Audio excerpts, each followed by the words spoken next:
어떤 율법 교사가 일어나 예수를 시험하여 이르되 선생님 내가 무엇을 하여야 영생을 얻으리이까? 예수께서 이르시되 율법에 무엇이라 기록되었으며 내가 어떻게 읽느냐? 대답하여 이르되 내 마음을 다하며 목숨을 다하며 힘을 다하며 뜻을 다하여 주 너의 하나님을 사랑하고 또한 내 이웃을 내 자신과 같이 사랑하라 하였나이다. 예수께서 이르시되 내 대답이 옳도다. 이를 행하라. 그러면 살리라 하시니 그 사람이 자기를 옳게 보이려고 예수께 여짜오되 그러면 내 이웃이 누구이니까? 예수께서 대답하여 이르시되 어떤 사람이 예루살렘에서 여리고로 내려가다가 강도를 만나매 강도들이 그 옷을 벗기고 때려 거의 죽은 것을 버리고 갔더라. 마침 한 제사장이 그 길로 내려가다가 그를 보고 피하여 지나가고 또 이와 같이 한 레위인도 그곳에 이르러 그를 보고 피하여 지나가되 어떤 사마리아 사람은 여행하는 중에 거기 이르러 그를 보고 불쌍히 여겨 가까이 가서 기름과 포도주를 그 상처에 붓고 싸매고 자기 짐승에 태워 주막으로 데리고 가서 돌보아 주니라. 그 이튿날 그가 주막 주인에게 데나리온 둘을 내어주며 이르되 이 사람을 돌보아 주라. 비용이 더 들면 내가 돌아올 때에 갚으리라 하였으니 내 생각에는 이 세 사람 중에 누가 강도 만난 자의 이웃이 되겠느냐?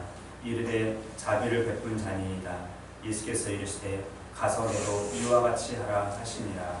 아멘. 오늘은 누가복음 10장 25절에서 37절을 통해서 누가 내 이웃인가? 누가 내 이웃인가? 라는 제목으로 함께 은혜를 나눠보도록 하겠습니다. 예수님께서 성전에서 하나님 나라와 복음을 가르치시기 전에 먼저 하신 일이 있었는데 그것은 성전을 깨끗하게 하신 사건이었습니다. 이 사건이 있은 후에 예수님은 성전에 들어가셔서 하나님 나라와 복음을 전하셨는데 당시에 성전에서 공식적으로 가르칠 수 있는 사람들은 종교 지도자들이 인정한 허가증이 있어야만 했습니다. 그런데 예수님은 그러한 허가증이 없이 가르치셨던 것입니다. 그래서 대제사장들과 백성의 장로들이 예수님께 와서 네가 무슨 권위로 이런 일을 하느냐라고 그렇게 따지고 물었습니다. 또 누가 이 권위를 너한테 주었느냐라고 그렇게 물었던 것입니다. 그래서 예수님께서 이 대제사장들과 장로들의 질문에 이렇게 또 질문을 던졌습니다. 그러면 너희가 먼저 대답을 해봐라. 요한의 세례가 어디서부터 왔느냐? 하늘에서부터 왔느냐? 아니면 사람으로부터 왔느냐? 대제사장들과 장로들이 서로 상의를 하더니 얻은 결론은 우리가 알지 못하노라 라고 그렇게 대답을 했습니다. 예수님께서도 나도 무슨 권위로 이런 일을 하는지 너희에게 이르지 않겠다라고 그렇게 말씀을 하셨습니다. 그 말씀을 하신 후에 계속해서 비유로 가르치셨는데 지금까지 곁에서 보고 있었던 바리새인들이 그들이 모여있는 장소로 돌아가서 어떻게 하면 예수를 말의 올무에 걸리게 할까라고 하면서 헤롯 당과 함께 상의를 했습니다. 원래 이 두 당파는 친할 수가 없었습니다. 왜냐하면 헤롯 당은 로마에 세금을 내야 한다라는 그런 사람들이었고 바리새인들은 절대로 로마에 세금을 내면 안 된다라고 주장을 했던 사람들이기 때문에 마치 물과 기름과 같았던 사람들이었습니다. 그런데 이날만큼은 합의를 한 것입니다. 가이사에게 세금을 바치는 것을 가지고 말의 올무를 놓자라고 그렇게 합의를 했던 것입니다. 그러나 예수님은 그들의 그러한 시험에 올무에 걸려들지 않았습니다. 동전 하나를 가지고 오라 하시면서 가이사의 것은 가이사에게, 하나님의 것은 하나님께 바쳐라 라고 그렇게 말씀을 하셨습니다. 예수님께서 바리새인들이 놓은 올무에 걸리지 않자 이번에는 사두개인들이 도전장을 냈습니다. 사두개인들은 부활에 관한 논쟁으로 예수님 앞에 찾아간 것입니다. 그리고 이렇게 질문합니다. 7명의 형제가 있었는데 그 형제들이 모두 한 여자를 아내로 취했습니다. 결국 그 형제들이 다 죽고 그 아내로 취한 여자도 죽었습니다. 그러면 부활의 때에 누구의 아내가 되겠습니까? 라고 질문을 했습니다. 그러자 예수님께서 뭐라고 대답을 하셨는지 기억나나요? 천국에서는 결혼도 안 하고 맞습니다. 부활 때는 결혼도 안 하고 싶다. 그래요. 부활의 때는 장가도 안 가고 시집도 가지 않는다. 우리는 부활하면 천사들과 똑같이 된다. 라고 그렇게 말씀을 하시면서 사두개인들을 물리치셨습니다. 부활에 관한 논쟁으로 예수님을 공경에 빠뜨리려고 갔던 사두개인들 역시 단 한마디 말도 못하고 그냥 돌아오고 말았습니다. 바리새인들은 자신들과 경쟁 관계에 있었던 사두개인들이 한마디 말도 못하고 돌아왔다는 얘기를 듣고 또 다시 모였습니다. 그래서 지난번에 뼈아픈 패배를 교훈 삼아서 머리를 맞대고 고민하던 중에 이번에는 율법을 가지고 질문을 해보자 라는 그러한 의견을 모았습니다. 그래서 율법 중에서 어떤 계명이 가장 큰 계명입니까? 라고 질문을 던지기 위해서 그들 중에서 가장 덕망이 높고 학식이 높고 그리고 율법을 완벽할 정도로 달달달 외웠던 한 율법 교사를 선정을 했습니다. 그리고 그 율법 교사를 예수님에게 보낸 것입니다. 한 신학자는 이렇게 얘기를 했는데 한번 들어보시기 바랍니다.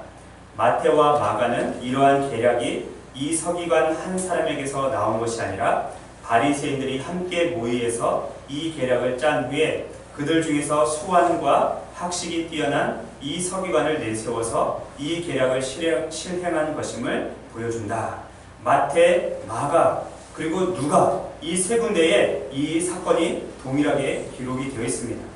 바리새인들은 자신들 중에서 가장 수완이 뛰어나고 학식이 높은 한 율법 교사를 선정해서 예수님 앞에 보냈던 것입니다.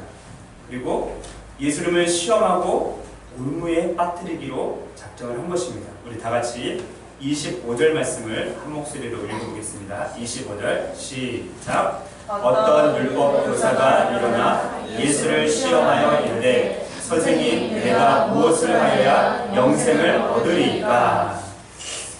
본문과 같은 내용을 기록한 책이 어디라고요?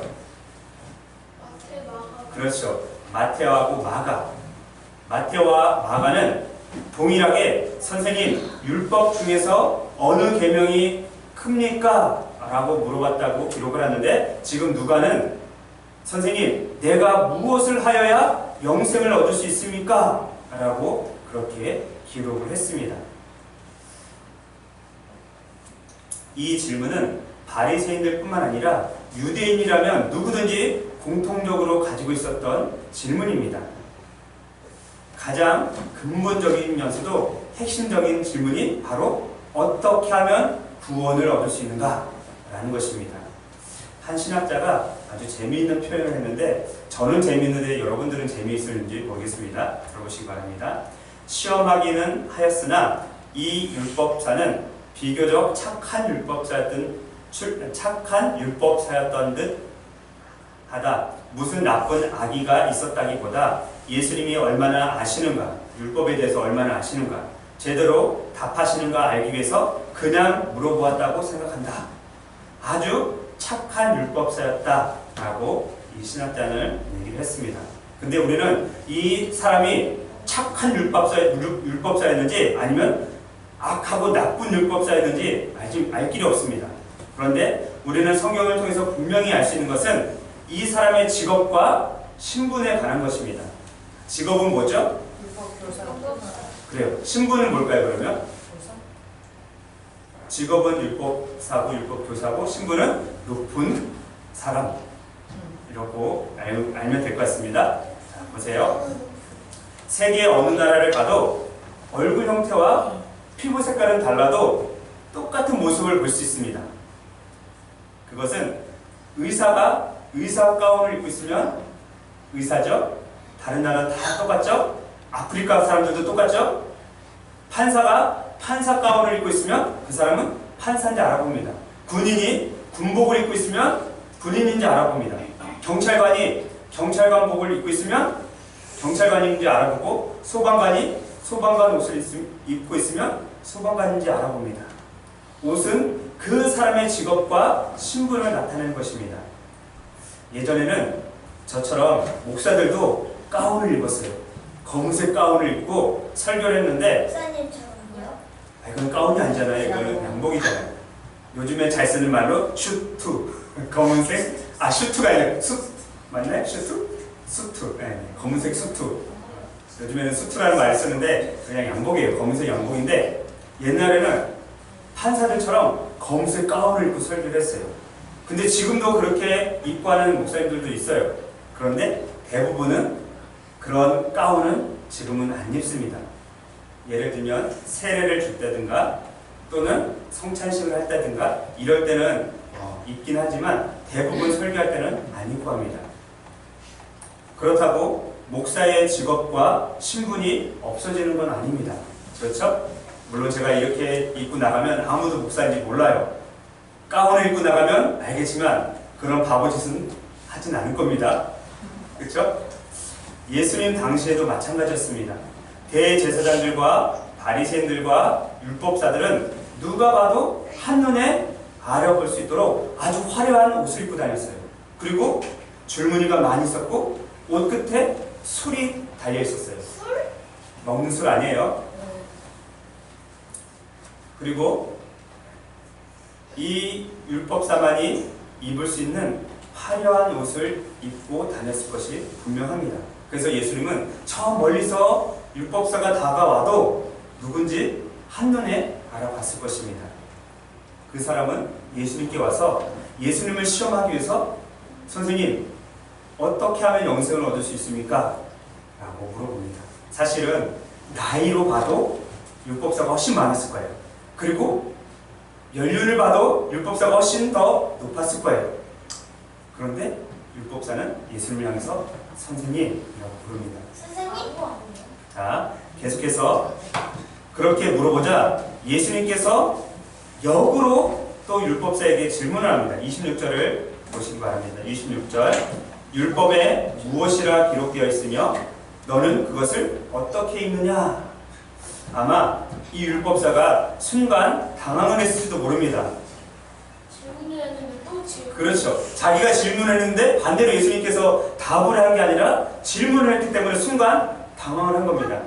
자신이 율법사가 아닌 유대인으로서 던질 수 있는 가장 근본적인 질문을 던졌는데 거기에 대한 답을 주기는커녕 오히려 자신이 역으로 질문을 받았기 때문에 그렇습니다. 순간 당황을 했지만 율법사는 자신의 직업을 숨길 수가 없었습니다. 왜 숨길 수가 없었죠? 옷으로는 숨길 수가 없고 물론 그것도 숨길 수가 없었지만 예수님께서 율법에 무엇이라 기록되어 있으면 너는 그것을 어떻게 읽느냐? 라는 질문을 받았을 때 율법사는 벌써 머릿속에서 율법이 돌아가고 있어요. 무슨 책, 몇 페이지, 몇째 줄. 제가 지난번에도 말씀을 드렸지만 옛날 성경은 지금처럼 이렇게 몇 장 몇 절로 구분이 되어 있지 않았었어요. 그냥 두루마리로 되어 있어서 첫 번째 두루마리, 세 번째 두루마리, 10번째 두루마리. 이사야가 쓴 네 번째 두루마리에 36번째 줄에 있습니다. 이런 식으로 얘기를 했을 겁니다. 자, 이 사람은 수완과 학식이 뛰어난 사람이었기 때문에 자기 머릿속에 있는 율법을 빠르게 찾았습니다. 그래서 이렇게 대답을 합니다. 27절 말씀을 한 목소리로 읽겠습니다. 27절 시작. 대답하여 이르되 내 마음을 다하며 목숨을 다하며 힘을 다하며 뜻을 다하여 주 너의 하나님을 사랑하고 또한 내 이웃을 내 자신같이 사랑하라 하였나이다. 아멘. 내 마음을 다하고 목숨을 다하고 힘을 다하여 뜻을 다하여 주 너의 하나님을 사랑하라. 이 말씀이 어디서 왔다고요? 기억나시나요? 이스라엘 사람들이 율법에 있죠. 이사야. 이사야? 신명기. 네, 맞았습니다. 이사야는 아니고요. 신명기 6장 4절에서 9절까지 있는 말씀인데 이 말씀을 이스라엘 사람들은 쉐마라고 불렀습니다. 쉐마.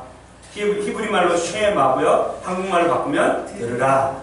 그런데 이 쉐마는 모세로부터 시작해서 오늘날에 이르기까지 모든 이스라엘 사람들이 태어날 때부터 죽을 때까지 암송하는 말씀이에요. 감동? 네. 그러면 누가 보잖아요. 그렇죠. 눈 감고도 우리가 주기도문 사도신경을 눈 감고도 외우는 것처럼 이 유대인들은 쉐마를 눈 감고도 외워요. 누가의 기록과는 다르게 마테오와 마가는 율법 교사가 던진 질문에 예수님께서 내 마음을 다하고 목숨을 다하고 뜻을 다하여 주 너의 하나님을 사랑하라 하셨으니 이것이 크고 첫째 되는 계명이다 라고 예수님께서 답을 했다고 마태하고 마가는 기록을 하고 있습니다. 그런데 누가는 율법사가 대답을 했다고 기록을 합니다. 유대교에서 기독교로 개종한 알프레드 에더사인 목사님이 계신데 그 목사님께서 이렇게 얘기를 합니다. 그는 유대인이면 누구나 기도 때에 반복해야 하며 가장 내밀한 믿음의 표현으로 살든지 죽든지 항상 입술에 간직해야 했던 유명한 말씀을 인용하셨다. 그 말씀이 바로 쉐마다. 죽을 때까지 살든지 죽든지 누구나 유대인이면 기도할 때마다 반복해서 기도할 때마다 했다라는 것입니다. 그럼 예수님께서 이 쉐마를 가지고 기도했을까요? 안 했을까요? 하셨어요. 분명합니다. 예수님도 유대인이었어요. 30살이 되기 전까지는 늘 회당에 가서 가르치신 게 아니라 들으셨어요. 분명히 기도하실 때마다 이 쉐마를 가지고 기도를 하셨을 겁니다. 그런데 더 중요한 것은 예수님께서 이 세상에 오시기 전부터 이 말씀을 알고 계셨다는 겁니다. 어떻게 예수님이 이 세상에 오시기 전부터 알고 있었을까요? 천국을 알려주고 내려왔어요. 비슷해요. 예수님은 하나님께서 이 말씀을 모세에게 주시기도 전에 이미 알고 계셨어요. 왜냐하면 예수님 자신이 말씀이셨기 때문에, 그리고 하나님께서 모세에게 말씀하셨을 때 그 옆에서 듣고 보고 계셨기 때문에 이미 알고 계셨던 겁니다. 아직도 안 태어나고 그때는 말씀으로 계셨으니까. 자, 계속해서 27절 하반절에 있는 말씀을 보시기 바랍니다. 27절 하반절에 내 이웃을 내 자신과 같이 사랑하라. 이 말씀은 레위기 19장 18절에 기록된 말씀입니다. 율법을 토시 하나 틀리지 않고 달달달달 외웠던 율법 교사에게 있어서 내 마음을 다하여 목숨을 다하여 힘을 다하여 뜻을 다하여 주 너의 하나님을 사랑하라 라는 이 계명과 내 이웃을 내 자신과 같이 사랑하라는 이 계명을 찾아내는 것은 어떤 것과 같을까요? 식은 죽. 그래요. 식은 죽 먹기. 제가 다른 단어를 쓰려고 했는데 이런 단어를 쓰려고 했어요. 누워서 또 먹으면 체해서 죽어요. 그러면 안 돼요. 자, 그거는 틀린 거야. 다른 단어를 쓰려 했는데 이게 생각이 났어요. 우리 청소년들이 청소년보다 조금 초등학생, 고학년들이 잘 가지고 노는 레고 장난감이 있어요. 레고 장난감. 그 레고 장난감에서 자동차 찾기. 어려워. 아니요, 레고 장난감에서 그냥 자동차 모양의 찾기. 그런 건 안 어렵잖아요. 만약에 레고 장난감에서 사람 찾기 뭐 이러면 어렵겠지만 아니요, 쉬워요. 네, 여러분들 진짜 어려워요. 그럼 원래대로 가겠습니다. 이 율법 교사에게는 이 두 계명을 찾기가 식은죽 먹기보다 더 쉬웠던 거예요. 이미 머릿속에서 차차차차차차 컴퓨터처럼 돌아가고 있었기 때문에 오늘 오후 예배 때 있을 십계명 복습계명에도 나올 문제이지만 잘 들으세요. 구약 성경에 기록된 율법 전체를 요약한 것이 뭐라고요? 구약 성경에 나와 있는 율법 전체를 요약한 것이 십계명이에요. 그리고 그 십계명을 1계명부터 4계명까지를 하나님과 사람 사이에 주신 계명이라서 대신계명. 그리고 5계명부터 그렇죠. 10계명까지는 사람과 사람 사이에 지켜야 될 계명이라서 대인계명. 그림으로 그리면 뭐가 나온다고요? 그렇죠. 그런데 예수님은 이것을 두 개로 나눴어요. 그래서 대신 계명을 하나님 사랑, 그리고 대인 계명을 이웃 사랑. 맞습니다. 그래서 이 두 가지가 율법과 선지자의 강령이다 라고 말씀하셨습니다. 하나님 사랑과 이웃 사랑은 서로 다른 계명이 아닙니다. 같은 계명입니다. 하나님 사랑이 더 크고 첫째 되는 계명이 아니고 이웃 사랑이 더 작고 두 번째 되는 계명이 아니고 율법 교사는 분명히 그렇게 알았을 겁니다. 하나님 사랑하는 것은 첫 번째 계명이고 이웃 사랑하는 것은 두 번째 계명이야. 이렇게 알았을 겁니다. 그런데 예수님은 그게 아니야. 하나님 사랑과 이웃 사랑은 똑같은 거야. 그리고 이것이 바로 온 율법과 선지자의 강령이야 라고 그렇게 말씀을 하셨습니다. 다시 한번 알프레드 에더사인 목사님의 말을 들어보시기 바랍니다. 제가 이 목사님을 자주 인용하는 것은 유대인에서 기독교로 개종한 목사님이시기 때문에 그래요. 유대인들은 지금도 예수님의 예자도 못 들어본 사람들이 훨씬 많습니다. 예수님을 그리스도로 인정하지 않는 사람들이 태반이고요. 그런 민족이 예수님을 믿고 기독교로 개종했다는 것은 천지개벽과도 같은 얘기이고요. 지금도 유대교에서 기독교로 개종하면 테러를 당합니다. 지도세도 모르게 죽임을 당합니다. 그런 사람이 목사님이 됐기 때문에, 그리고 그 사람이 책을 썼기 때문에 인용할 만한 가치가 있고요. 엄청난 그러한 훌륭한 책입니다. 잘 들어보시기 바랍니다. 그는 유대인이며 누구나 기도 때에 반복해야 하며 가장 내밀한 믿음의 표현으로 살든지 죽든지, 죄송합니다. 제가 잘못 읽었네요. 다시요. 아까 읽은 거를 또 읽었어요. 다시 읽겠습니다. 하나님이 사랑이신 것처럼 하나님을 향한 사랑은 사람을 향한 사랑으로 나타내야 한다. 따라서 이 두 번째 계명도 크고 첫째 되는 계명과 같다라는 것이다. 다시 말해 이 두 계명이 모든 계명의 근간이요 원리로서 서로 살아있는 연관성을 맺고 있다. 우리는 분명히 두 개가 따로 있는 걸로 생각하고 있었어요. 그렇죠? 지금까지도 그랬습니다. 그런데 예수님도 그러고 유대인에서 기독교로 개종한 알프레드 에더사인 목사님도 이 두 계명이 다른 게 아니라 같은 거다라고 그렇게 말을 했습니다. 여러분, 하나님을 사랑하는 것이 쉽습니까? 다시요. 아니면 이웃을 사랑하는 것이 더 쉽습니까? 둘 다 쉬워.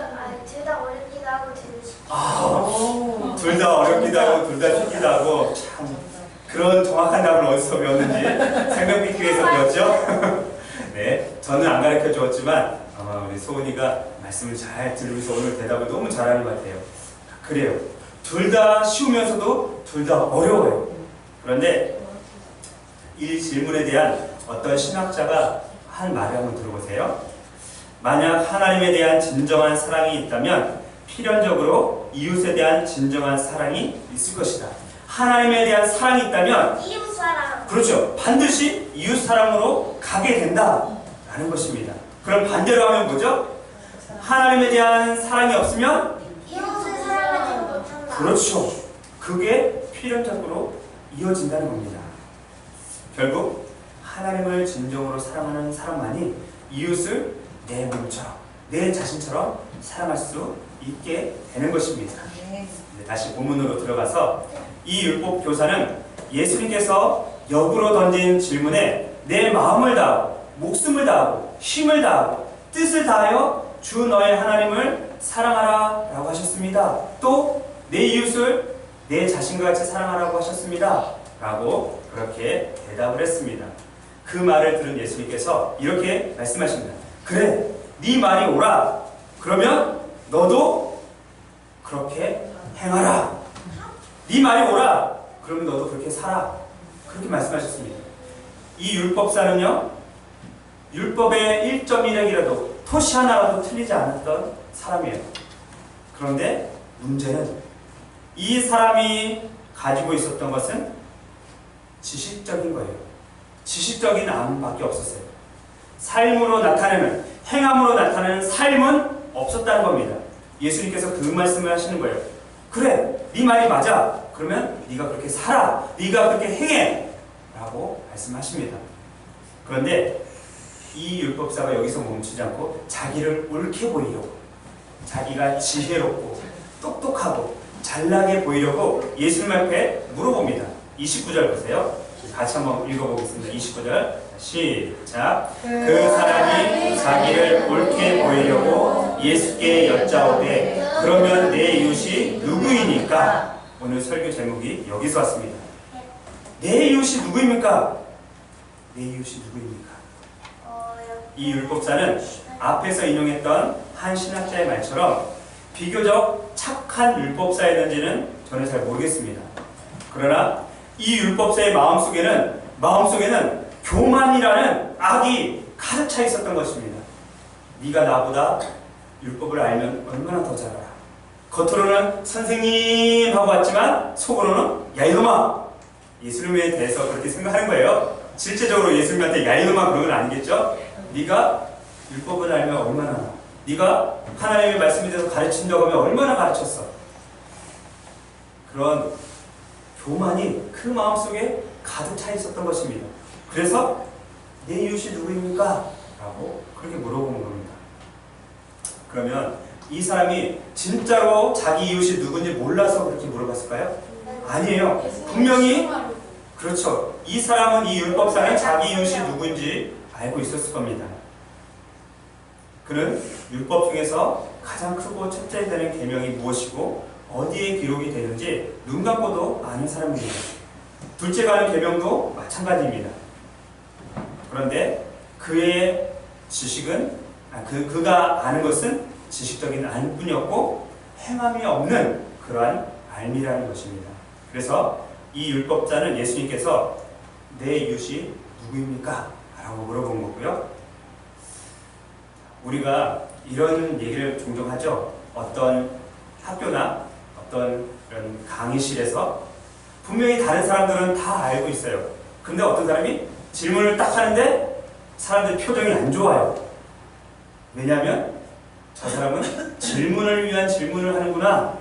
다 아는 답인데 그것을 자기가 조금 똑똑하고 잘난 것처럼 조금 더 많이 아는 것처럼 약간 꼬우면서 돌려서 질문합니다. 그런데 모든 사람들은 저 사람 또 질문을 위한 질문을 하는구나 라고 하면서 그 사람을 약간 무시합니다. 이 사람은 어떻게 보면 질문을 위한 질문을 하고 있는 겁니다. 자신의 이웃이 누군지 모르겠습니까? 분명히 이 사람은 알았을 겁니다. 그래서 예수님께서 선한 사마리아인의 비유를 들어서 설명을 해줍니다. 이 선한 사마리아인의 비유는 너무나도 잘 알고 있는 아주 유명한 비유입니다. 비유의 내용은 이렇습니다. 잘 들어보시기 바랍니다. 이거는 초등학교도 안 나온 어린아이들도 들으면 알 수 있는 내용이에요. 설명이 필요가 없어요. 그냥 쭉 하면 이런 내용이구나 알게 됩니다. 들어보세요. 제가 설명해 볼게요. 설명 안 하고 그냥 쭉 이야기해 보겠습니다. 어떤 사람이 예루살렘에서 여리고로 내려가고 있었습니다. 예루살렘은 이스라엘 중에서도 가장 높은 위치에 있는 곳이에요. 그래서 늘 이스라엘 사람들은, 유대인들은 예루살렘으로 올라간다 라는 표현을 써요. 시온산으로 올라간다 라는 표현을 써요. 그래서 지금 예루살렘에서 여리고로 내려가고 있습니다. 이 예루살렘에서 여리고까지는 약 27km가 떨어져 있는데 제가 인터넷으로 한 27km 정도 떨어진 곳이 어딜까 라고 해봤더니 용인시청에서 경기도 광주시청까지 정확히 27.9km 나오더라고요. 인터넷으로 조사해보니까. 그러니까 예루살렘에서 여리고까지는 용인시청에서 경기도 광주시청까지 가는 길입니다. 그런데 문제는 900m를 내리막길이에요. 900m를 내리막길. 그리고 그냥 아스팔트가 쫙 깔려있는 길이 아니라, 물론 지금은 아스팔트가 쫙 깔려있지만 2000년 전에는 아스팔트라는 개념도 없었어요. 꼬불꼬불, 물퉁물퉁, 그리고 비탈지고 험한 돌 바위산들이 많아요. 그래서 거기에 누가 숨어 살기에 딱 좋을까요? 그렇죠. 도둑 말고, 산적 말고, 그렇죠. 강도들이 숨어 살기에 딱 좋은 곳이에요. 그래서 한 사람이 예루살렘에서 여리고로 내려가다가 어느 지점에서 강도를 만난 겁니다. 돈만 빼앗기고 집으로 돌려보내줬으면 얼마나 좋겠어요. 그쵸? 여러분들이 집에 가다가 강도를 만났어요. 그러면 어떻게 될 것 같아요? 제발 저한테 있는 거 다 드릴 테니까 목숨만은 살려주세요. 이렇게 할 거죠. 일단 저한테는 무기가 있나 확인하고 이제 아니요, 저는 그렇게 안 할 거예요. 일단 저희 있는 거 다 주고 더 이상 없는데요. 제발 목숨만 살려주세요. 집에서 처자식이 기다리고 있어요. 저는 그렇게 아버지도 있네요. 제발 좀 살려주세요. 저는 그렇게 할 거예요. 무기 있는데 끌지 마세요. 그냥 있는 거 다 주고 그냥 제발 살려주세요. 도망치세요. 그게 살 길이에요. 나 태권도 배웠는데 노란 띠인데 파란 띠인데 그냥 그래서 그렇게 말하는 순간 어떤 노래가 흘러나오냐면 천국에서 만나보자가 흘러나와요. 절대로 그러면 안 돼요. 자, 그래서 이 사람도 제발 내가 가지고 있는 걸 다 줄 테니까 목숨만은 살려달라고 애걸복걸 했을 겁니다. 하지만 강도들은 그렇게 쉽게 호락호락 봐주지 않았어요. 왜 그랬을까요? 자기의 얼굴이 그렇지 강도기도 했지만 자기들 얼굴을 봤잖아요. 얼굴을 봤잖아요. 그러면 그 사람이 내려와서 경찰에 신고하면 경찰들이 와서 강도들을 소탕할 수도 있으니까. 그래서 그런 것들을 방지하기 위해서라도 그 사람을 죽이려고 했던 겁니다. 그래서 돈을 다 뺐고 옷을 다 벗겼어요. 지금은 집에 가면 옷이 많지만 옛날에는 옷이 많이 없었어요. 그래서 옷을 이렇게 벗겼으니까 알몸이 됐을 거 아니에요. 팬티가 있었을까요? 없었어요. 당연히 무슨 팬티가 어디 있어요.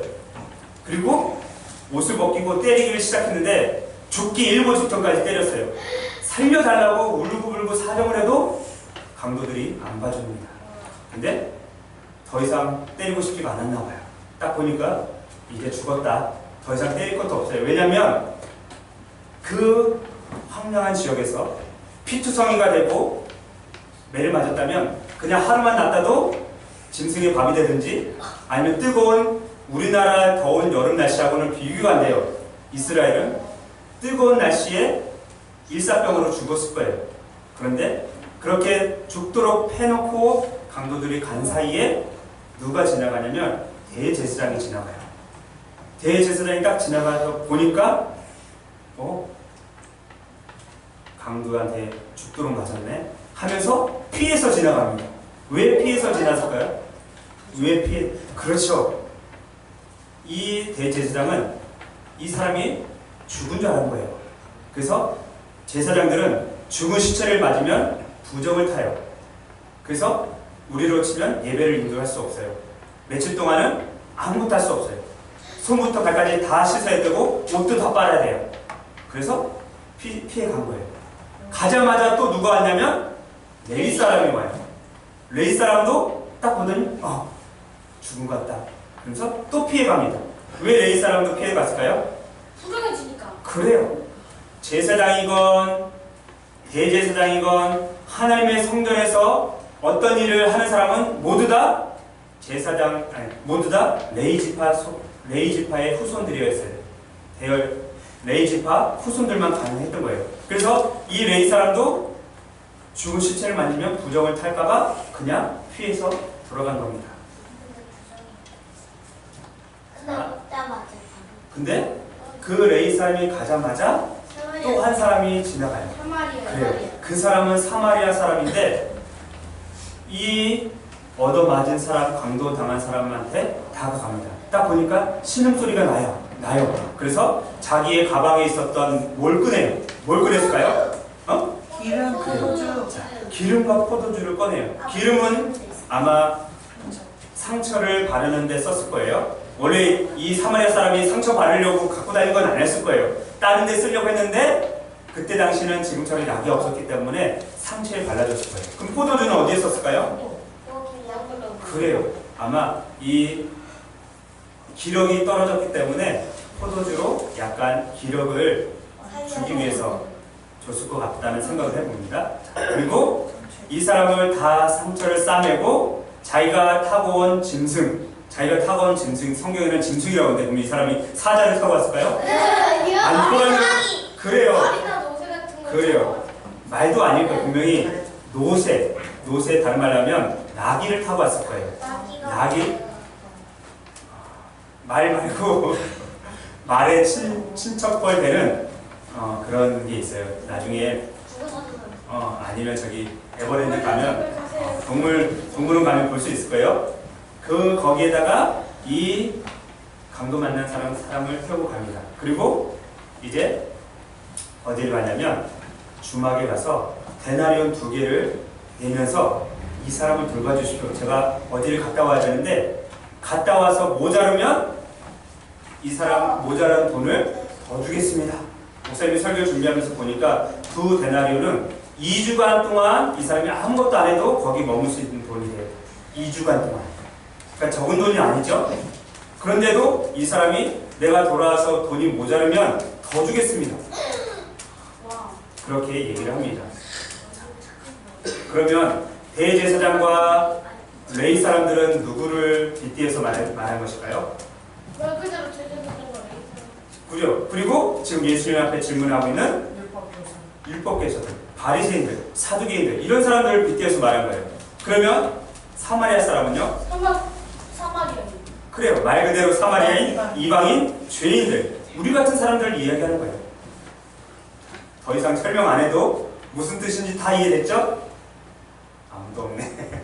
자, 그럼 예수님께서 아주 짧지만 강력한 메시지를 담고 있는 선한 사마리아인의 비유를 들어서 지금 율법 교사에게 도전을 하고 있는 겁니다. 네 생각에는 이 세 사람들 중에서 누가 강도 만난 자의 이웃이 되겠느냐? 누가 강도 만난 사람의 이웃이죠? 사마리아인. 그래요. 설명할 것도 없어요. 사마리아 사람이 강도 만난 사람의 이웃이에요. 그리고 그러면서 예수님께서 마지막으로 일침을 가하는 그런 말씀을 하셨는데 37절 보시기 바랍니다. 이르시되 너도 이와 같이 하라. 너도 이와 같이 하라 라고 그렇게 말씀을 하십니다. 그런데 이 율법 교사가 예수님께서 물어봤을 때 뭐라고 대답한지 알아요? 우리는 사마리아 사람입니다 라고 대답을 했죠. 근데 이 율법 교사는 뭐라고 대답했대요? 자비를 베푼대. 그래요. 그럼 이 사람이 사마리아 사람이라는 걸 모르고 자비를 베푼 사람입니다 라고 했을까요? 아니요. 왜 그런 사마리아 사람이 사마리아 사람이 자기 이웃이라는 말을 하고 싶지 않아가지고. 그래요. 예수님 당시는 사마리아 사람은 죄인, 곧 이방인하고 똑같이 취급을 받았던 사람들이에요. 그러니까 자기 입에 사마리아라는 단어도 넣기 싫었던 거예요. 율법 교사가. 그래서 자비를 베푼 사람입니다. 이렇게 대답하고 지나간 겁니다. 예수님께서 그렇게 너도 이와 같이 하라 라고 말씀을 하셨습니다. 그리고 그 후로부터는 감히 예수님 앞에 와서 예수님을 시험하거나 말의 올무를 잡는 사람이 없었습니다. 이제 정리를 하면서 말씀을 맺도록 하겠습니다. 사랑하는 생명교회 성도 여러분, 누가 여러분의 이웃입니까? 소은이의 이웃은 누구예요? 누가 내 이웃입니까? 저 아는 사람들이 있는데. 태영의 이웃이 누구야? 저 아빠요? 아빠. 좋아요. 자, 어쩌면 똑같아요. 자, 제가 얘기할게요. 지금 질문 받는 시간 아닙니까? 어쩌면 내 이웃이 전혀 모르는 사람이 있을 수 있어요. 사마리아 사람이 강도 만난 사람을 아는 사람이 있을까요? 딱 보니까 아저씨! 삼촌 여기서 뭐 하세요? 이랬어요? 아니에요. 전혀 모르는 사람이에요. 그래서 마찬가지로 내 이웃은 전혀 모르는 사람일 수도 있어요. 그리고 옆집에 사는 아무개씨일 수도 있어요. 여러분, 옆집에 사는 아무개씨가 누군지 아세요? 몰라. 알긴 아는데 옆집에 할머니 사는. 진짜 시대가 많이 바뀌었어요. 목사님이 조금 어렸을 때 1988년도 조금 어렸을 때 지금으로부터 약 30년 전 그때는 옆집 아저씨가 누군지, 윗집 아줌마가 누군지, 아랫집 아줌마가 누군지, 뒷집 아줌마가 누군지 몰라요? 다 알았어요. 근데 지금은 옆집에 사는 아저씨가 누군지 몰라요. 윗집에 사는 아줌마가 누군지 몰라요. 밑집에 사는 아저씨도 누군지 몰라요. 목사님 얘기를 하는 거예요. 옆집에 사는 아주머니 얼굴을 보긴 봤어요. 근데 안녕하세요라도 라고 인사하는 게 없어요. 이사 온 지 얼마 안 됐는데. 그리고 처음으로 이번 주 금요일날 팝콘 전담해서 그 집 딸을 봤어요. 야, 이제 우리 이웃 사촌이니까 서로 아는 체 좀 하고 지내자. 초등학교 5학년이래요. 대답은 했는데 언제 아는 체 할지는 모르겠어요. 그게 30년 전과 오늘날의 차이인데 어찌됐든 간에 내 이웃은 옆집 아무개 있을 수 있어요. 그리고 삼촌, 고모, 이모 같은 친인척일 수도 있고, 그리고 부모나 자식이나 형제, 자매, 가족일 수도 있어요. 그리고 학교 친구들일 수 있고 직장 동료일 수 있습니다. 이런 사람들은 내 이웃이 돼요. 당연히 이웃이 돼서 도와주고 자비를 베풀 수 있어요. 그런데 내 이웃은 여기에서만 끝나는 게 아니에요. 이 다음이 더 중요해요. 내 이웃은 나를 미워하는 사람, 나를 헐뜯는 사람, 나를 욕하는 사람, 나를 중상모략하는 사람, 나를 싫어하는 사람, 나를 힘들게 하는 사람, 나에게 상처를 주는 사람, 이런 사람도 내 이웃이에요. 이런 사람에게 자비를 베풀고 그 이웃들을 사랑할 수 있나요? 솔직히 저는 목사지만 저는 못할 것 같아요. 그런데 예수님은 니네가 하나님을 사랑하냐? 니네가 하나님을 사랑한다고 말하냐? 그러면 네 원수도 사랑해라. 네 원수에게 자비를 베풀어라. 나를 싫어하고 나를 욕하고 나에게 중상모략하고 나를 험담하는 그 이웃, 내가 가장 싫어하는 그 이웃을 사랑해라. 그 이웃에게 자비를 베풀어라. 그러면 네가 나를 사랑하는지 알겠다. 그렇게 할 때 하나님을 사랑하는 것이다 라고 주님께서 말씀하십니다. 사랑하는 생명교회 성도 여러분, 저도 잘 못하는 일이지만 예수님의 명령이라면, 하나님의 명령이라면 최소한 해보려고 노력을 해야 되지 않겠습니까? 그렇죠? 이 율법 교사는 율법에 대해서 알았어요. 지식적으로 알았어요. 그런데 뭐가 없었다고요? 행함이 없었어요. 삶이 없었어요. 우리도 마찬가지예요. 아는 거는 우리 모교의 목사님이 잘 쓰는 말씀인데 뚫어지게 잘 알아요. 알기는 뚫어지게 잘 알아요. 얼마나 잘 아는지 뚫어질 정도로 잘 알아요. 근데 사는 건 없어요. 행함이 없어요. 그러면 그거는 진짜 하나님을 사랑하는 것이 아니라는 거예요. 진짜 하나님을 사랑한다면 하나님을 사랑한다고 고백하는 만큼 뜻과 힘과 목숨과 마음을 다해서 하나님을 사랑하는 만큼 내 이웃을 아는 사람이건 모르는 사람이건 원수건 친척이건 부모건 형제건 친구건 직장 동료건 그렇게 전심으로 사랑하는 겁니다. 그것이 온 율법과 선지자의 강령입니다. 이 말씀을 기억하면서 힘들어도 원수까지라도 사랑하는 우리 모두가 되기를 간절히 바라겠습니다. 기도하겠습니다. 하나님 앞